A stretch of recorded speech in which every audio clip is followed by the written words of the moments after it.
নমস্কার সবাইকে, অনুজ কিচেনে আপনাদেরকে স্বাগত জানাচ্ছি। আশা করি আপনারা সবাই ভালো আছেন। আজকে নিয়ে আসলাম কম মশলায় ইলিশ মাছের ঝোল। চলুন রেসিপি আপনাদের সাথে শেয়ার করা যাক। ইলিশ মাছের ঝোল রান্না করার জন্য প্রথমে আমি এখানে 7 টুকরা মাছ নিয়েছি। মাছগুলোকে লবণ ও হলুদ গুঁড়ো দিয়ে হাত দিয়ে ভালোভাবে মেখে নিচ্ছি। হাত দিয়ে মাখিয়ে নেওয়ার পরে একটি কড়াইতে সাদা তেল দিয়ে মাছগুলোকে দিয়ে দেব। মাছগুলোকে এপাশ ওপাশ হালকা করে ভেজে নেব। ইলিশ মাছ কড়া করে ভেজে রান্না করলে ইলিশ মাছের স্বাদ নষ্ট হয়ে যায়, সেজন্য হালকা করে ভেজে নেব। ভাজা শেষে একটি পাত্রে তুলে নেব।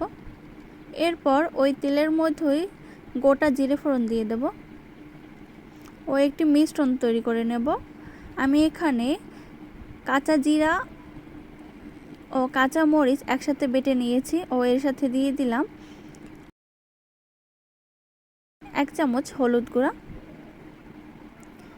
এবার এই মিশ্রণটিকে তেলের মধ্যে দিয়ে ভালোভাবে কষিয়ে নেব।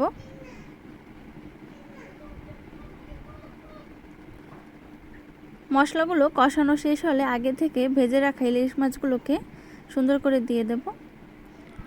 মাছে যেহেতু ভাজার সময় লবণ দিয়েছি, এবার ঝোলের পরিমাণ অনুযায়ী লবণ দিয়ে দেব। মাছগুলোকে দেওয়ার পরে সামান্য পরিমাণ জল দিয়ে দেব। তো ইলিশ মাছের এই ঝোল রান্নাটিতে খুব বেশি ঝোল রাখবো না, সেজন্য অল্প পরিমাণে জল দিয়ে দেব।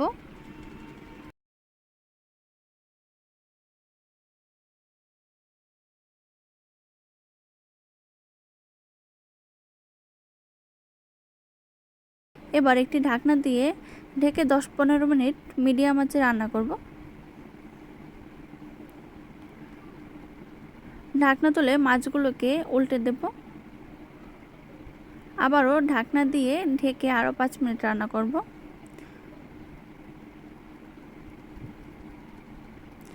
ইলিশ মাছ রান্নায় মশলা যত কম ব্যবহার করা যায়, ইলিশ মাছের স্বাদ তত অক্ষুণ্ণ থাকে।